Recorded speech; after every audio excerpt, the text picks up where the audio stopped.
A sunny day in a quiet town, 10-year-old Justin Witter says goodbye to his friends and heads home through the forest. The boy picks up speed on the deserted path, but suddenly the bicycle brakes and a mysterious force pulls Justin back. Strange events are not limited to the park. As night falls, someone walks through the rooms in Detective Greg Harper's house, watching the sleeping residents. In the morning, Jackie Harper prepares breakfast for her husband and the son. Her phone rings, but she declines the call.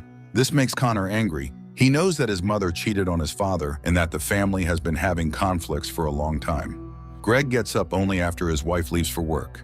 He asks his son not to interfere in their relationship with his mother, and the men finish breakfast in silence. Going upstairs, the detective notices an empty photo frame but does not pay much attention to it. A few minutes later, his wife calls, and only then does Greg let out his emotions. In anger, he throws the phone out the window and breaks it. Inspecting the damage, the cop notices Jackie's mug with cigarette butts on the roof. He suspects that his wife's friend was in the house but decides not to start a new quarrel while the woman is at work.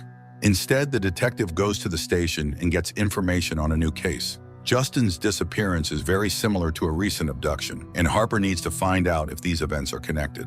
The police go to the crime scene, hoping to find clues. Meanwhile, Jackie returns home. She notices the empty cutlery drawer and calls her son to find out why he took the utensils. But instead of Connor, an unfamiliar man, a window repairman called by Greg, comes out to meet her. Seeing the repairman off, the woman asks who let him into the house and learns that it was a girl who introduced herself as her daughter. Jackie calls her husband to tell him everything, but Harper declines the calls, not wanting to deal with his wife during work.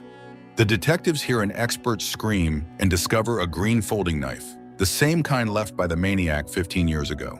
This shocks the police. The previous criminal was caught and sentenced to life imprisonment. At dinner, Connor starts a scandal again, accusing his mother of cheating. The teenager leaves the table and does not let Jackie explain herself. The woman stays in the kitchen alone, and suddenly the TV turns on by itself. Attempts to turn it off fail. Someone is making sure the woman hears the news about the missing teenager. Returning from work, Greg behaves like his son. He does not listen to his wife's story about someone stealing their silverware. Instead, he goes upstairs, noticing that another frame is empty. The man takes sleeping pills, but his attention is caught by an escaped hamster.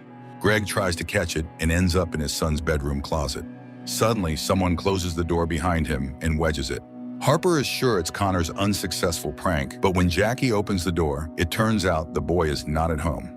All this seems strange to the detective, and he goes down to find the person who tried to scare him. Not finding the culprit, Greg returns to the room, and he and Jackie discuss the family problem. They fail to reach an agreement. The man leaves, saying he will stay in the guest bedroom. Jackie wakes up in the middle of the night from a loud noise. She enters Connor's room, who is still not there, and turns off the computer. The boy catches his mother when she is collecting things scattered on the floor. The woman notices a strange gorilla mask under the bed, but to avoid angering her son, she doesn't touch it and leaves. Greg is also not alone. Someone pulls the blanket off him while the cop is sound asleep. Waking up, Harper notices a wet spot on the bed. Secretly, he takes the sheet to the washing machine to hide his shame. At the office, Harper learns that the criminal's lawyers insist on a review. They believe the real maniac is free and abducting children again. The detectives are assigned to interrogate two boys who escaped 15 years ago. The cops manage to find only one guy, Tony. After the attack, he lost his mind, and when the police ask him questions, the boy starts screaming. Harper has to listen to old recordings of Tony's interrogation, but there are no clues there either.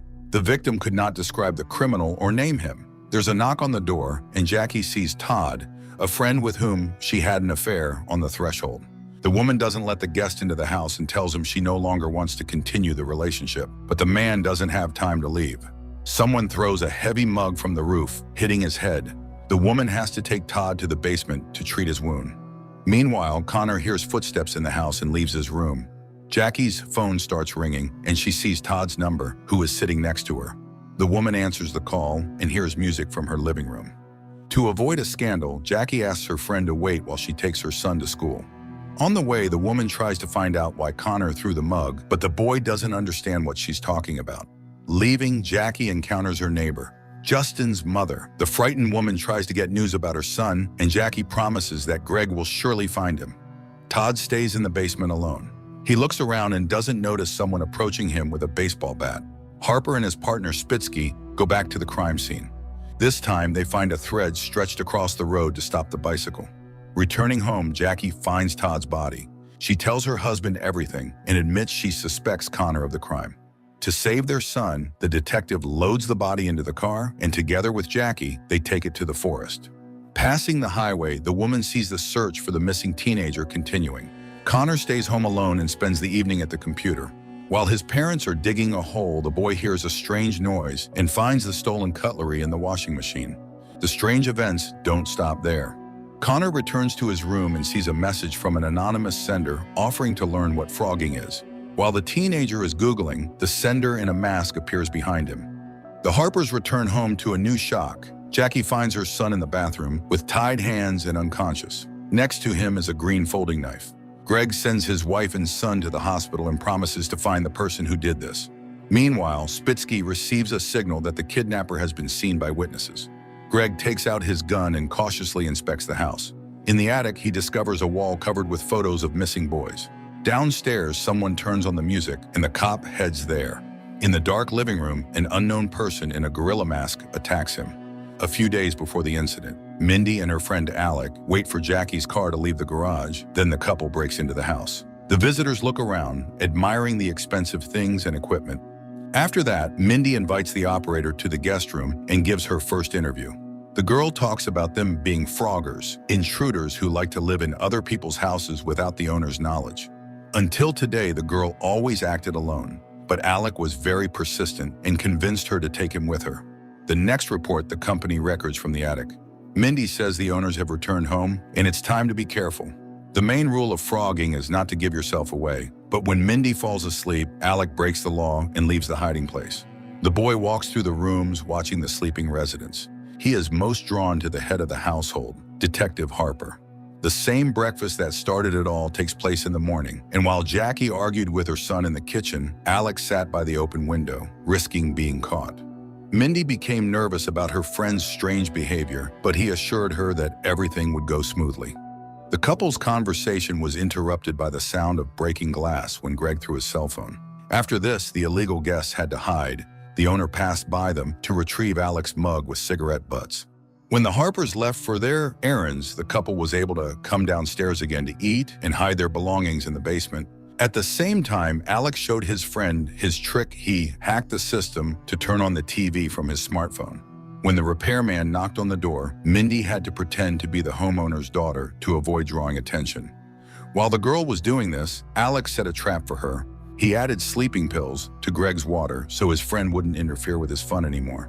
After Jackie arrived, the intruders hid in the attic, where Alec gave his friend the drugged water. When the girl fell asleep, the psycho went downstairs again.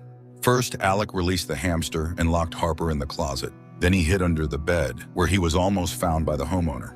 When everyone fell asleep and Alec could leave Connor's room, he went to Greg's bedroom and made the wet spot, hoping to insult and scare the detective. Upon waking up, Mindy learned about the wet bed and everything Alec had done. This greatly frightened the girl, and she reminded her friend of the rules again. But at that moment, he dropped the mug from the roof, and the situation went too far. Connor hears the footsteps and voices of the intruders and gets up to check everything. The couple manages to stay unnoticed, but Mindy insists that they should leave. The game has become dangerous, and they could end up in jail. Jackie is getting ready to take her son to school, and Mindy goes down to the basement to retrieve her belongings. She almost runs into Todd but manages to hide. The girl watches the man, fearing he will find her backpack, and witnesses the fatal blow. Mindy recognizes the attacker's face. It is Detective Greg Harper. After dealing with the rival, Greg hides the bat and the large bag in the trunk. Then the cop gets into Spitsky's car but says nothing about what happened in the house.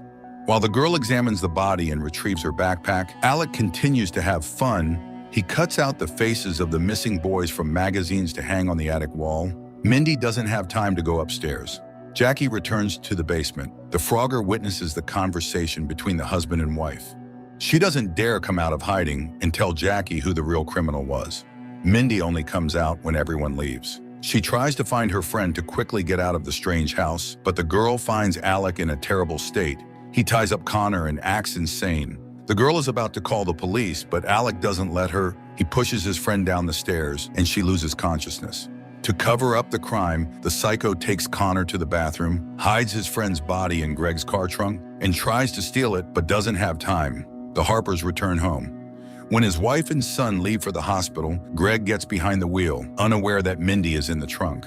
Alex stays alone in the house. On the way, the girl comes to her senses and looks around. She opens the bag Harper recently placed there along with the bat and finds a bag of green folding knives in Justin's missing shirt. The car stops in the forest and Mindy manages to escape. She moves to a safe distance and calls the police, but due to poor signal, she fails to explain the correct address. After walking a few more steps, Mindy notices a trailer with covered windows. The girl enters and hears the voices of children, but she doesn't have time to help them. Greg attacks her from behind, knocking her out with a bag. The detective brings the girl back to the car and watches the recordings from her camera. An excellent idea occurs to him, and the cop takes the intruder back to his house. Alec watches as the owner returns with the girl, but the guy lacks the courage to come out of hiding.